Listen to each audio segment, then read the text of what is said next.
Lesotho is a small country landlocked within borders of South Africa. The country is faced with widespread unemployment, inequality and poverty. Ranking Lesotho 158 out of 177 on the Human Development Index, mining is seen as one of the key sectors that could transform the country's economy, bring in growth, provide jobs and much-needed revenue. In 2012, the government of the Kingdom of Lesotho constituted a fully fledged Ministry of Mining in recognition of the growing importance of the mining and mineral sector in the national economy.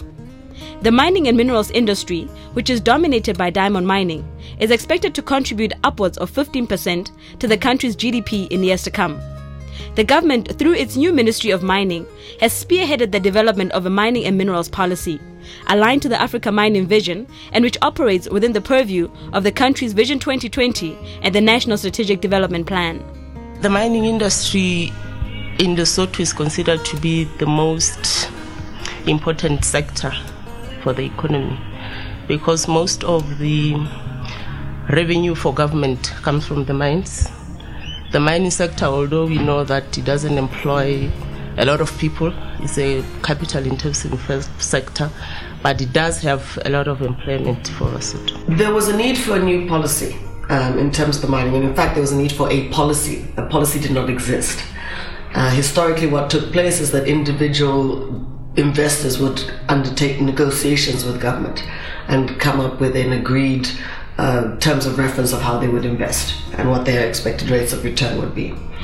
On a one-to-one basis, that's not sustainable. It doesn't encourage investment. A policy was needed because it basically defines the expectations and gives investors a degree of certainty as to what the conditions are in the investment framework in the country. In 2012, Lesotho went on elections, and then after elections, government saw it fit to set up a different ministry, which is the Ministry of Mining, because initially it was under the Ministry of Natural Resources, where mining was just a department of that ministry.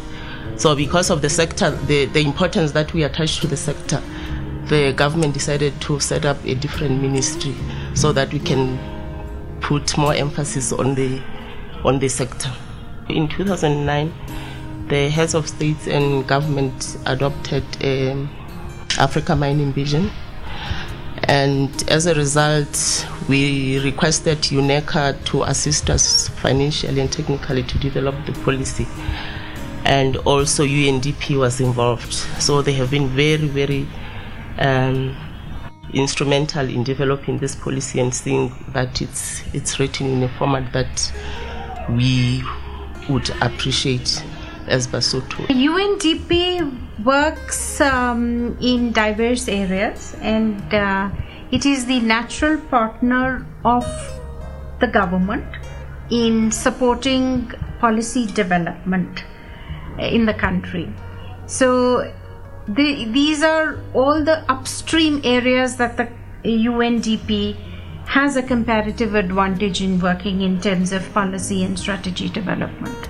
The UNDP role that was undertaken regarding the development of the policy was a critical role. I think especially in a producer country, most countries with natural resources, there's a tendency or a lack of trust in terms of the environment that you bring investors into.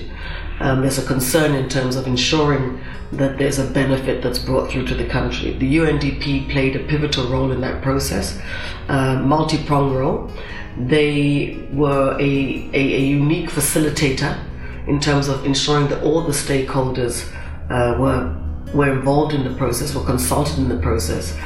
It was a unique perspective in terms of having a process that involved communities, but very much in line with the government's agenda being an inclusive government. So that process of the facilitation, the access, and indeed driving the process was pivotal. I don't think it would have been successful had it not been with the participation of the UNDP.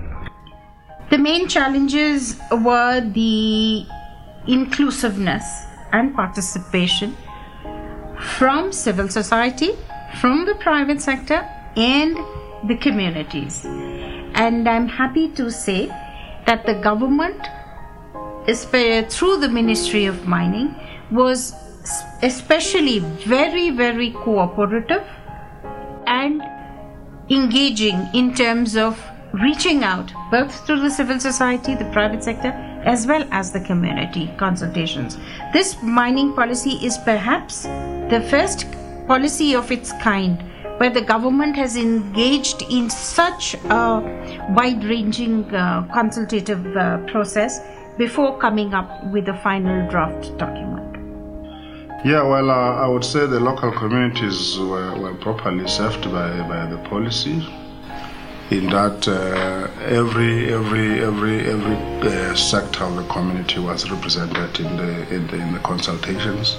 Chiefs, community councillors, church leaders, people from civil community-based organizations, people from church organizations, from people from agricultural organizations, cooperatives, and the small mining sector also.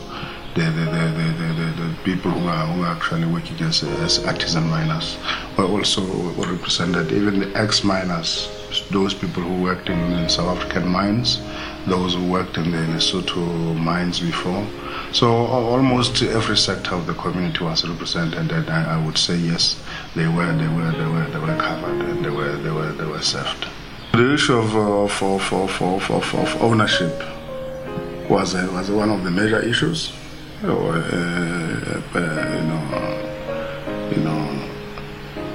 We understand that Lesotho owns or co-own the endowment, but it was the proposal of almost the entire districts that a similar arrangement be done with other mining companies. So most of the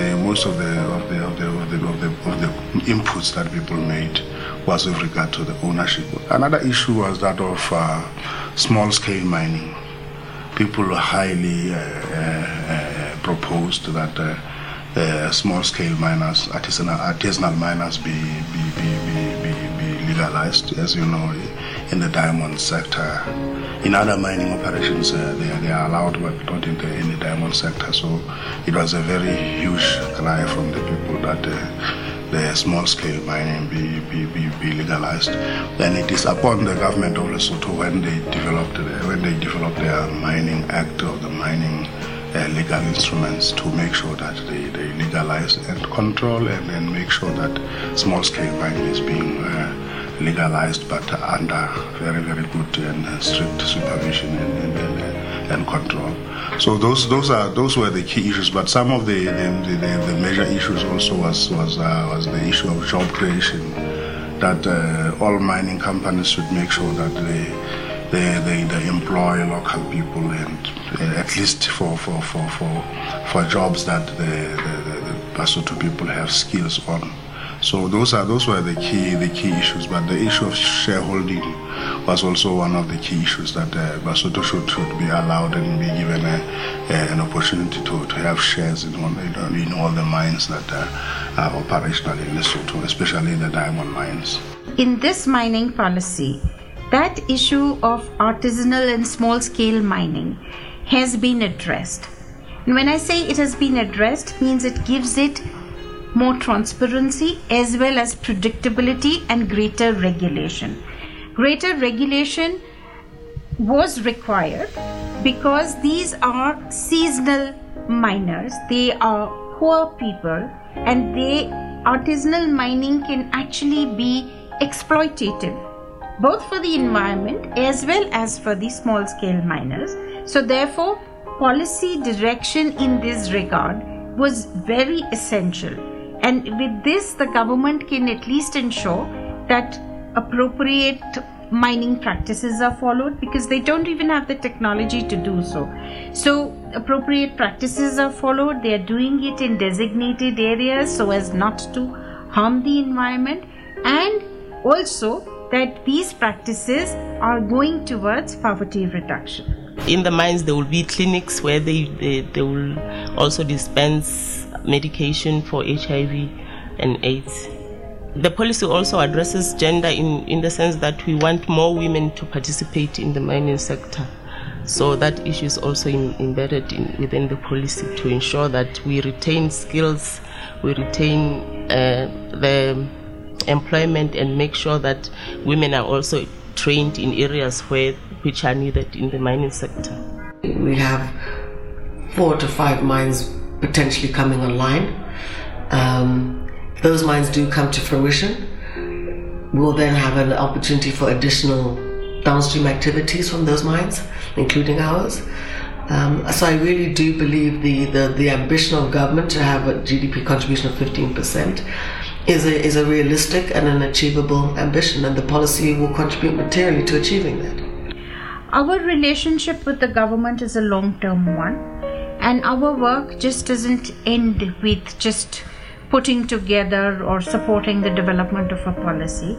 Essentially, we are committed to providing continued support to the government. You can achieve really good results quickly through a collaborative engagement.